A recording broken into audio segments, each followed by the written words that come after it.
Te damos las gracias, Señor Jesús, por este tiempo para compartir estos escritos. Te pedimos que sean una ayuda, una inspiración y una bendición para nuestros hermanos y nuestras hermanas. En el nombre de Jesús. Amén. No será así entre vosotros, dice el Señor. Y el diablo llevó a Jesús a un alto monte y le mostró en un momento todos los reinos de la tierra. Y le dijo el diablo: a ti te daré toda esta potestad y la gloria de ellos, porque a mí me ha sido entregada, y a quien quiero la doy. Desde los tiempos de Caín, pasando por Egipto, Babilonia, el príncipe de este mundo gobierna con una estructura piramidal. Si lo analizamos, encontramos ese sistema funcionando en su forma clásica. En el espacio que ocuparía la cúspide de la pirámide gubernamental se sitúa el presidente. Le sigue el vicepresidente o el ministro. Más abajo tenemos el gobernador, los ejecutivos. Más abajo los alcaldes, etc. Y en la base, totalmente separados por una línea roja infranqueable, sustentando toda la forma estructural, tenemos al pueblo, la gente corriente que ha nacido dentro de ese sistema y lo acepta por inercia como algo normal y corriente. Ellos trabajan por un salario mínimo y sostienen con sus vidas y sus sacrificios a toda la jerarquía que está situada por encima de ellos. En lo económico tenemos más de lo mismo: empresas y corporaciones con similares eslabones o cadenas de poder de mando, y en la base tenemos a los obreros, la clase media y baja, pagando los impuestos y alimentando a la casta superior. Las pirámides de Egipto y del resto del mundo son símbolos claros de este orden pagano. Por ejemplo, aquí tenemos la Iglesia Católica, tenemos el Papa, el Cardenal, más abajo los obispos, los rectores, sacerdotes. Las empresas tenemos los directores, presidentes, ejecutivos, más abajo encargados, y en el fondo los obreros. En el ejército, más de lo mismo. Tenemos el coronel, comandante, coronel, capitán, teniente. Abajo los soldados, en la base, los que van a la guerra y dan su vida por. En el gobierno mundial también tenemos Satanás justo en la cúspide, luego sociedades secretas, Illuminatis, corporaciones, abajo los gobiernos y en el fondo pues los ciudadanos. Desgraciadamente, si observamos a la mayoría de las iglesias del mundo protestante y evangélicas, la llamada iglesia institucional, observamos que con el tiempo han copiado las formas e influencias de este mundo. Mirando honestamente la estructura que rige la mayoría de las iglesias, veremos que se contradice de forma clara y contundente con la palabra de nuestro Señor y Salvador Jesucristo cuando dijo: no será así entre vosotros. El Señor nos deja muy claro que la separación entre el clero y los laicos va en contra del plan de Dios para su iglesia, su cuerpo, su familia. Y usar los dones espirituales como títulos de autoridad es también contrario al Evangelio que Cristo mismo nos enseña. El amor y la unidad son las víctimas en esas circunstancias. En la iglesia pues tenemos el pastor y después el copastor, el administrador, tesoreros, diáconos. Luego abajo tenemos los laicos, los que vamos ahí a la iglesia como espectadores. La palabra dice algo diferente. Entonces Jesús, llamándolo, dijo: ¿sabéis que los gobernantes de las naciones se enseñorean de ellas? Y también sabéis que los que son grandes ejercen sobre ellas potestad. Mas no será así entre vosotros, sino que el que quiera hacerse grande entre vosotros será vuestro servidor. Y el que quiera ser el primero entre vosotros será vuestro siervo, como el Hijo del Hombre. No vino para ser servido, sino para servir, para dar su vida en rescate por muchos.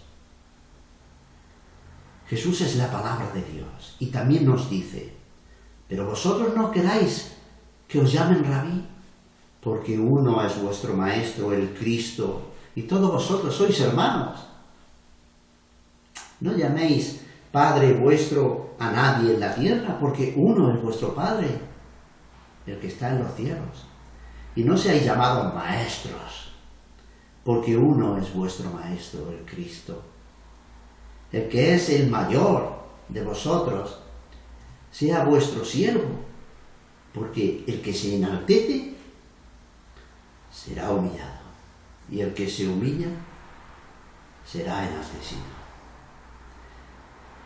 Hermanos y hermanas, nosotros pertenecemos a Cristo Jesús, no somos de este mundo, y por ello deberíamos invertir la pirámide, porque no será así entre vosotros. La pirámide invertida descansa, está fundamentada en la roca, Cristo Jesús. En la cúspide de la pirámide emerge el poder del Espíritu Santo, la fuerza que nos guía, nos recuerda las palabras de Jesús y nos lleva al Padre. Somos una familia, su iglesia. Somos un cuerpo, su iglesia. Y Él, Cristo, es nuestro pastor, la cabeza. Luego tenemos los dones. El Señor nos ha otorgado dones. Dones para pastorear, dones para profetizar, dones para evangelizar, dones para enseñar, como el don de maestro. Pero son dones, no son títulos. No son posiciones de liderazgo, de autoridad. Lo cierto es que todos somos siervos, todos. Dios nos ha llamado a servirle a Él y a todos los de la familia de Dios y del cuerpo de Cristo. Y el amor de Jesús es la espina dorsal de la Iglesia. En efecto, hace 2000 años Jesús vino para darnos vida a los que estábamos muertos. Trajo libertad para los esclavos del sistema y cambió las tinieblas y la oscuridad por su luz admirable. Cristo, con su sacrificio en el Calvario, revirtió la estructura piramidal que condena a muerte a la humanidad y abrió el camino para llevarnos al Padre y Creador de todas las cosas. Jesús creó un pueblo para sí mismo, una comunidad a su imagen y semejanza, y Él mismo se convirtió en la piedra angular de dicha estructura. La piedra que desecharon los edificadores ha venido a ser cabeza de ángulo. Así que estamos edificados sobre la roca, nuestro Señor Jesucristo. Su esposa, la Iglesia, está compuesta de vasijas a semejanza de su Hacedor. Jesús dice: yo estoy entre vosotros como el que sirve. Habiendo nacido de nuevo y siendo regenerados diariamente por el poder del Espíritu Santo, los hijos de Dios trabajan en unidad, según los dones que les han sido otorgados. Ya no buscan un nombre para sí, tienen un mismo sentir, están juntos, tienen todas las cosas en común y son parte de la gran familia de Dios en el mundo. La iglesia que Cristo instauró no tiene líderes jerárquicos ni cadenas de mandos. La esposa de Cristo desea usar sus dones, talentos y recursos para la gloria de Dios, para la edificación de su iglesia y para servir a los demás en amor y humildad. Y ella no quiere otro nombre que no sea el de su esposo. Y por la gracia de Dios, dijo Juan, es necesario que Él crezca en nosotros, pero que nosotros menguemos. Someteos unos a otros en el temor de Dios, dice la Escritura. Contrariamente a como el mundo vive, los cristianos debemos tener la actitud de considerar a los demás como más importantes que nosotros mismos. Someterse implica subordinarse a otras personas en el amor de Cristo, en vez de estar por encima de ella. Jesús no condena en estos textos a los líderes opresores como tales. Lo que condena es la forma jerárquica de liderazgo que domina el mundo gentil. Y esto merece repetirse. Jesús no condena en estos textos a los líderes opresores como tales. Lo que condena es la forma jerárquica de liderazgo que domina el mundo gentil. En la iglesia primitiva vemos que se otorga importancia a los dones del Espíritu, a la madurez espiritual y al servicio sacrificado de cada uno de los miembros. Coloca el énfasis en las funciones, no en los oficios. Enfatiza las tareas más que los títulos. Su principal preocupación se concentra en actividades como pastorear, aconsejar, profetizar, enseñar y otras. El ministerio es mutuo, todos participan de ello y las estructuras jerárquicas, hermanos, están ausentes. En una estructura jerárquica de cadena de mandos, el poder y la autoridad fluyen de arriba hacia abajo. Es un concepto mundano del feudalismo. Señor, el vasallo.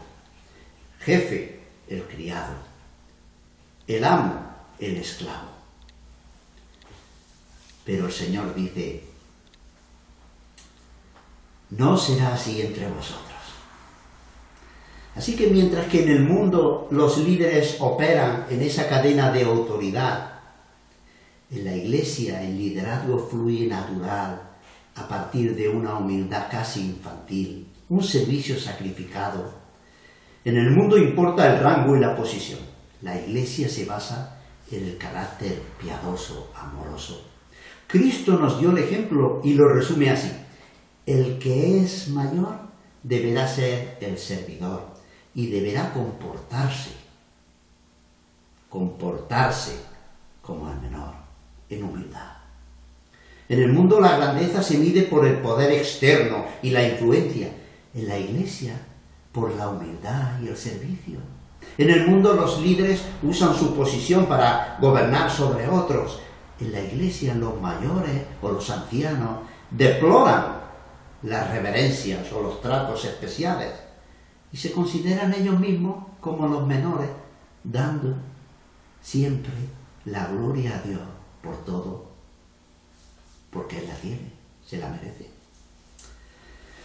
Sabiendo Jesús que el Padre le había dado todas las cosas en sus manos y que había salido de Dios y a Dios iba, se levantó de la cena, se quitó su manto y tomando una toalla se la ciñó.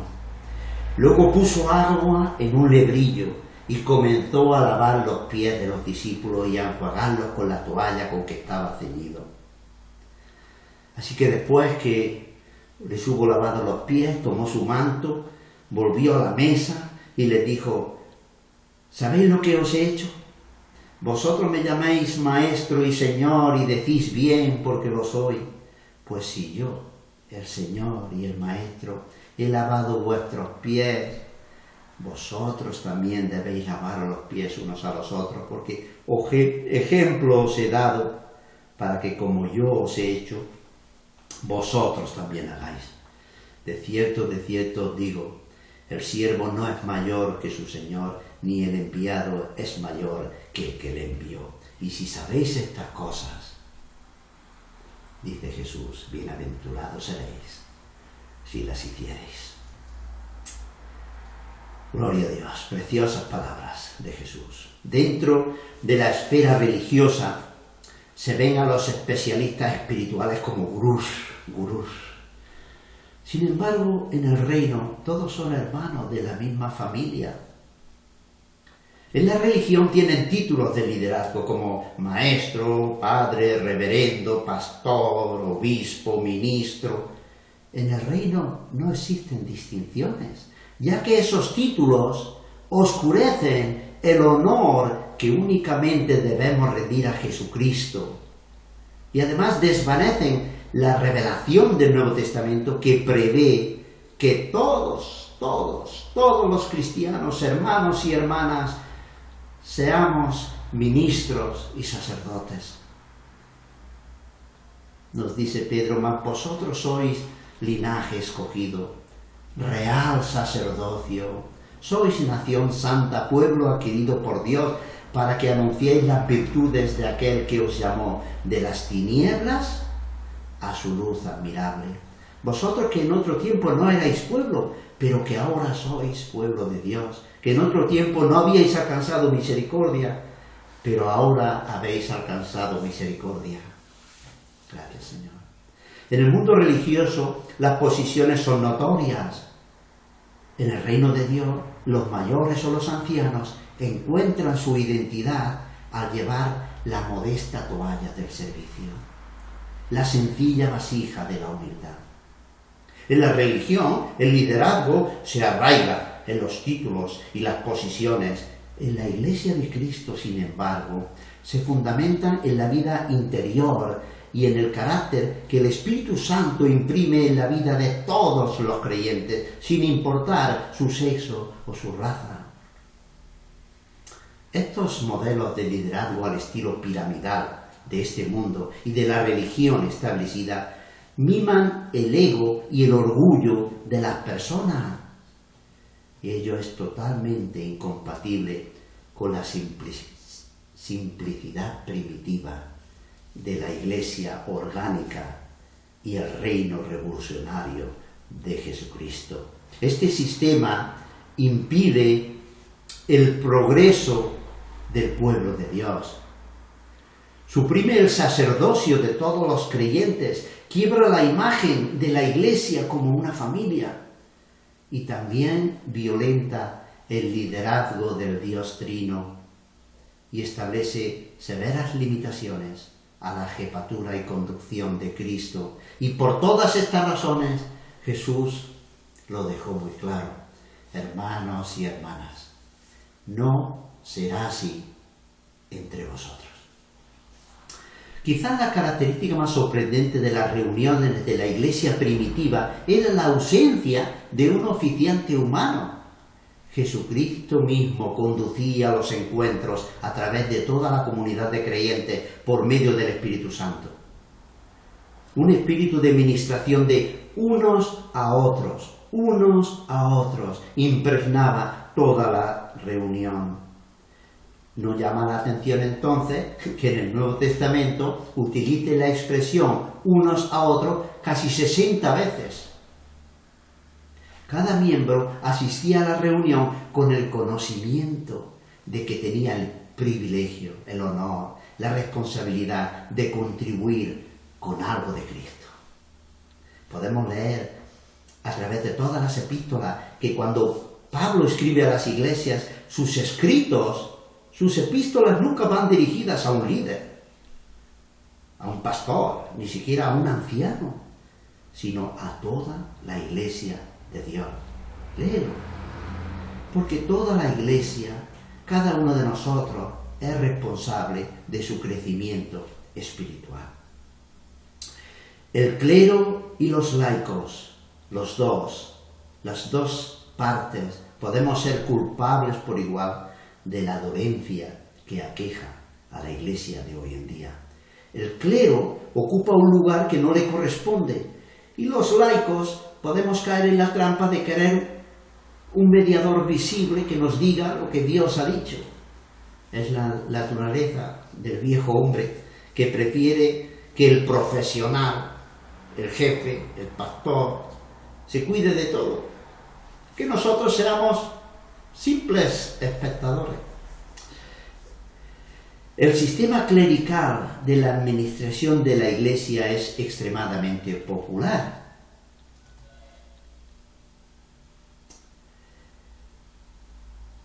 Pero ese pensamiento resulta ajeno a la Escritura. Lo cierto es que en la Iglesia todos los miembros deben ser activos.